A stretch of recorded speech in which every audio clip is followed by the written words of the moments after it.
Halo semua, kami dari kelompok 2 mahasiswa Universitas Samratulangi dengan program studi ilmu administrasi bisnis dalam mata kuliah perpajakan. Pada saat ini kami akan membuat video pembelajaran mengenai ketentuan umum dan tata cara perpajakan. Sebelum itu, kelompok kami akan memperkenalkan diri. Perkenalkan, nama saya Miranda Silmora. Perkenalkan, nama saya Grace Lapian. Perkenalkan, nama saya Kini Umbo. Penjelasan yang pertama adalah mengenai pengertian dan unsur-unsur pajak.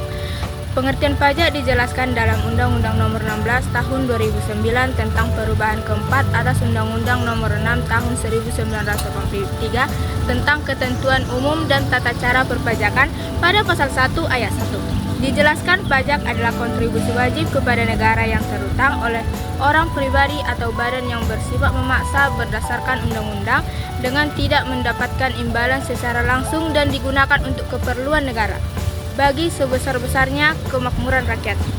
Bagian yang kedua adalah unsur-unsur pajak. Yang pertama, iuran dari rakyat kepada negara. Yang berhak memungut pajak hanyalah negara dan iuran tersebut berupa uang, bukan barang.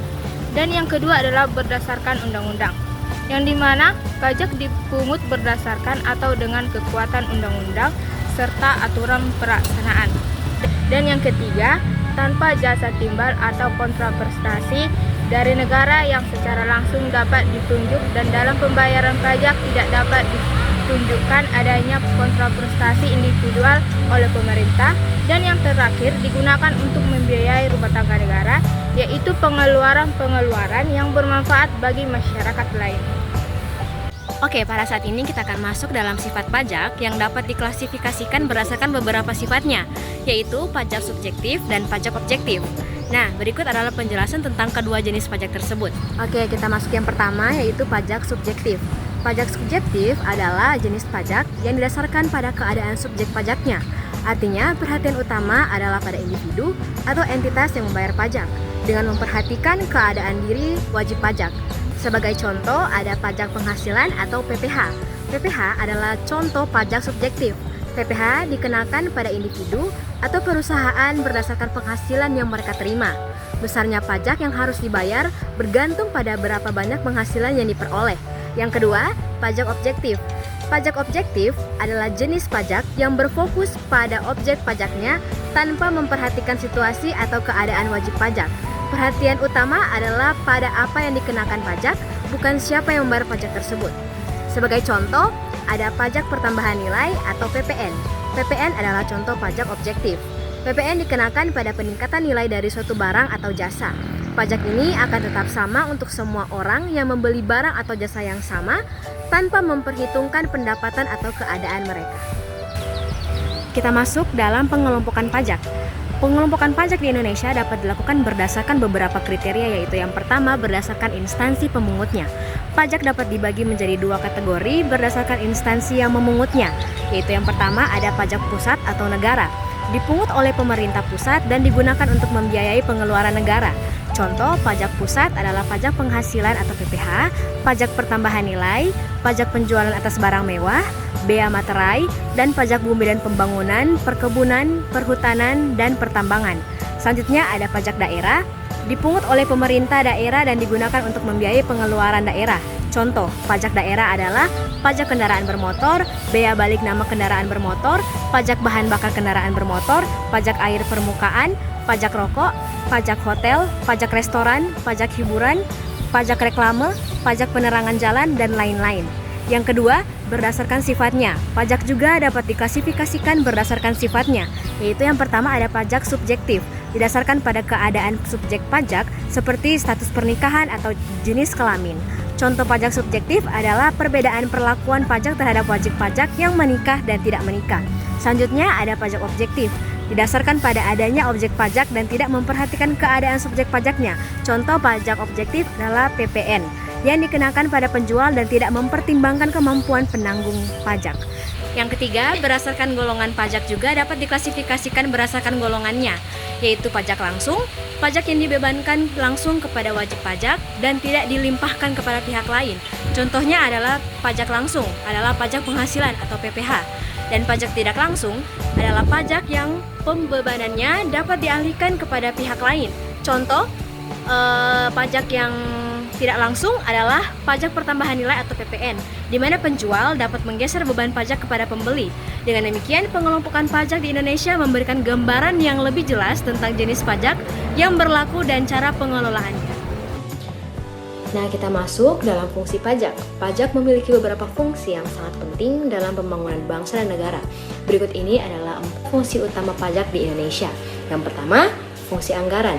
Pajak merupakan sumber pendapatan utama bagi negara. Pajak digunakan untuk membiayai pengeluaran negara seperti pembangunan infrastruktur, pendidikan, kesehatan, dan pelayanan publik lainnya. Yang kedua, fungsi mengatur. Pajak digunakan sebagai alat untuk mengatur pertumbuhan ekonomi. Pemerintah dapat memberikan berbagai macam fasilitas keringanan pajak untuk meningkatkan penanaman modal, baik dalam negeri maupun luar negeri.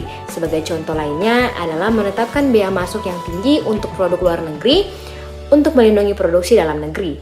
Kita masuk pada yang ketiga, yaitu fungsi stabilitas. Pajak membantu pemerintah dalam menjaga keseimbangan perekonomian suatu negara. Fungsi ini meliputi mengatasi inflasi maupun deflasi dengan cara mengatur peredaran uang di masyarakat, pemungutan pajak yang efektif dan efisien. Hal ini membantu menjaga stabilitas harga dan menghindari gangguan ekonomi yang tidak diinginkan. Yang keempat, fungsi redistribusi pendapatan.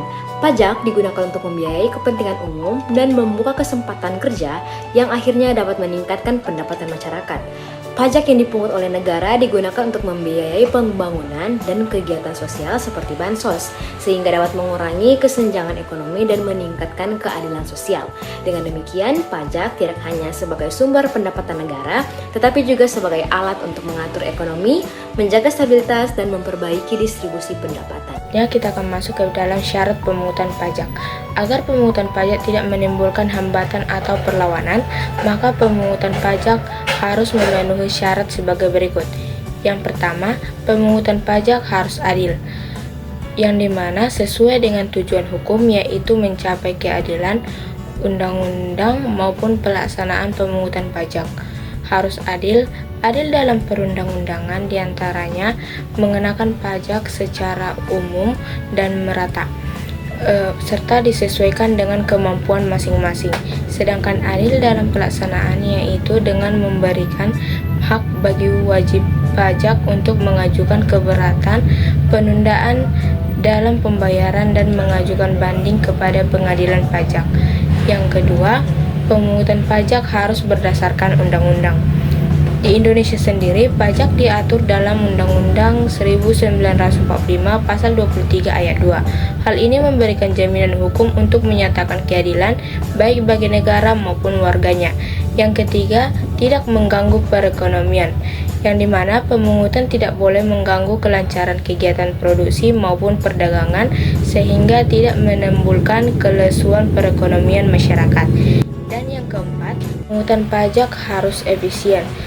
Sesuai fungsi budgeter, biaya pemungutan pajak harus lebih rendah dari hasil pemungutannya. Dan yang terakhir, sistem pemungutan pajak harus sederhana, yang dimana sistem pemungutan yang sederhana akan memudahkan dan mendorong masyarakat dalam memenuhi kewajiban perpajakannya.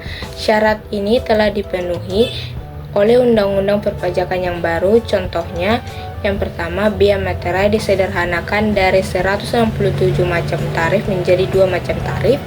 Dan yang kedua, tarif PPN yang beragam disederhanakan hanya menjadi 1 tarif, yaitu 10% saja. Dan yang ketiga, pajak perseroan untuk badan dan pajak pendapatan untuk perseroan disederhanakan menjadi pajak penghasilan atau PPH yang berlaku bagi badan maupun perseroan. Masuk pada yang berikut, yaitu tata cara pemungutan pajak. Pemungutan pajak dapat dilakukan berdasarkan 3 stelsel. Yang pertama, stelsel nyata. Pengenaan pajak didasarkan pada objek atau penghasilan yang nyata, sehingga pemungutannya baru dapat dilakukan pada akhir tahun pajak, yaitu setelah penghasilan sesungguhnya diketahui. Stelsel nyata mempunyai kelebihan atau kebaikan dan kekurangan. Kebaikan stelsel ini adalah pajak yang dikenakan lebih realistis, sedangkan kelemahannya adalah pajak baru dapat dikenakan pada akhir periode setelah penghasilan real diketahui. Yang kedua, stelsel anggapan. Pengenaan pajak didasarkan pada suatu anggapan yang diatur oleh undang-undang. Misalnya, penghasilan suatu tahun dianggap sama dengan tahun sebelumnya, sehingga pada awal tahun pajak sudah dapat ditetapkan besarnya pajak yang terutang untuk tahun pajak berjalan. Kebaikan sel-sel ini adalah pajak dapat dibayar selama tahun berjalan tanpa harus menunggu pada akhir tahun. Sedangkan kelemahannya adalah pajak yang dibayar tidak berdasarkan pada kenyataan yang sesungguhnya. Yang ketiga, sel-sel campuran. Sel-sel ini merupakan kombinasi antara sel-sel nyata dengan sel-sel anggapan. Pada awal tahun, besarnya pajak dihitung berdasarkan suatu anggapan, kemudian pada akhir tahun, besarnya pajak disesuaikan dengan keadaan yang sebenarnya. Bila besarnya pajak menurut kenyataan lebih besar daripada pajak menurut anggapan, maka wajib pajak harus menambah. Sebaliknya, jika lebih kecil kelebihannya dapat diminta kembali. Kita masuk pada sistem pemungutan pajak. Yang pertama, Official Assessment System adalah suatu sistem pemungutan yang memberi wewenang kepada pemerintah atau fiskus untuk menentukan besarnya pajak yang terutang oleh wajib pajak. Ciri-cirinya, wewenang untuk menentukan besarnya pajak terutang ada pada fiskus. Wajib pajak bersifat pasif. Utang pajak timbul setelah dikeluarkan surat ketetapan pajak oleh fiskus. Yang kedua, Self-Assessment System adalah suatu sistem pemungutan pajak yang memberi wewenang kepada wajib pajak untuk menentukan sendiri besarnya pajak yang terutang. Ciri-cirinya, wewenang untuk menentukan besarnya pajak terutang ada pada wajib pajak sendiri. Wajib pajak aktif mulai dari menghitung, menyetor, dan melaporkan sendiri pajak yang terutang. Fiskus tidak ikut campur dan hanya mengawasi. Yang ketiga, Withholding System adalah suatu sistem pemungutan pajak yang memberi wewenang kepada pihak ketiga, bukan fiskus dan bukan wajib pajak yang bersangkutan, untuk memotong dan memungut pajak yang terutang pada wajib pajak. Ciri-cirinya, wewenang memotong atau memungut pajak yang terutang ada pada pihak ketiga, yaitu pihak selain fiskus dan wajib pajak. Pada tahun 2024, ada beberapa peraturan pajak terbaru, termasuk yang pertama, Peraturan Menteri Keuangan PMK Nomor 7 Tahun 2024 tentang pajak pertambahan nilai atau PPN atas penyerahan rumah tapak dan satuan rumah susun yang ditanggung pemerintah. PMK ini mengatur ketentuan umum, PPN terutang, syarat dan kriteria rumah tapak atau satuan rumah yang diberikan subsidi PPN, kriteria subjek pajak, tata cara pemberian subsidi PPN, dan pendaftaran. Program PPN DTP ini diberlakukan mulai November 2023 sampai dengan Desember 2024. Kedua, PMK nomor 28 tahun 2024 tentang ketentuan umum, jenis fasilitas, fasilitas pajak penghasilan, fasilitas pajak pertambahan nilai, dan pajak penjualan atas barang mewah, ketentuan pembebasan bea masuk dan fasilitas PDRI, dan ketentuan penutup. Yang ketiga, PMK nomor 8 tahun 2024 tentang pajak pertambahan nilai dan penyerahan kendaraan bermotor listrik berbasis baterai roda 4 tertentu dan kendaraan bermotor listrik berbasis baterai bus tertentu yang ditanggung pemerintah. Yang keempat, Peraturan Direktur Jenderal Pajak Nomor PER garis 6 garing PJ garing 2024 tentang penggunaan nomor pokok wajib pajak atau NPWP dengan format 15 digit dalam layanan administrasi sampai tanggal 31 Desember 2024. Yang kelima, PMK nomor 9 tahun 2024 tentang pelaporan dan pembetulan surat pemberitahuan masa pajak pertambahan nilai atas impor KBL berbasis baterai CBU roda 4 tertentu dan atau penyerahan KBL berbasis baterai roda 4 tertentu yang berasal dari produk KBL berbasis baterai CKD roda 4. Oke teman-teman, itulah video dari kelompok kami. Terima kasih banyak sudah menonton dan kiranya video kami ini dapat bermanfaat bagi teman-teman. Terima kasih and see you on the next video. Stop video itu. Rekam tuh. Siapa yang pencet itu? Nggak tahu. Wih, nggak ada yang pencet. Harusnya Grace langsung kayak gini. Hai semua. Oh iya kate. Tuh lagi. Tunggu ya. Tulis Jote. Perkenalkan, nama saya Miranda Silvura. Di motor nih kok ini otak sekali. Yang ketiga, berdasarkan golongan pajak juga. Wih binatang. Dalam pengertian pajak dijelaskan di dalam biaya pemungutan pajak harus lebih rendah. Dalam fungsi pajak, pajak memiliki beberapa fungsi.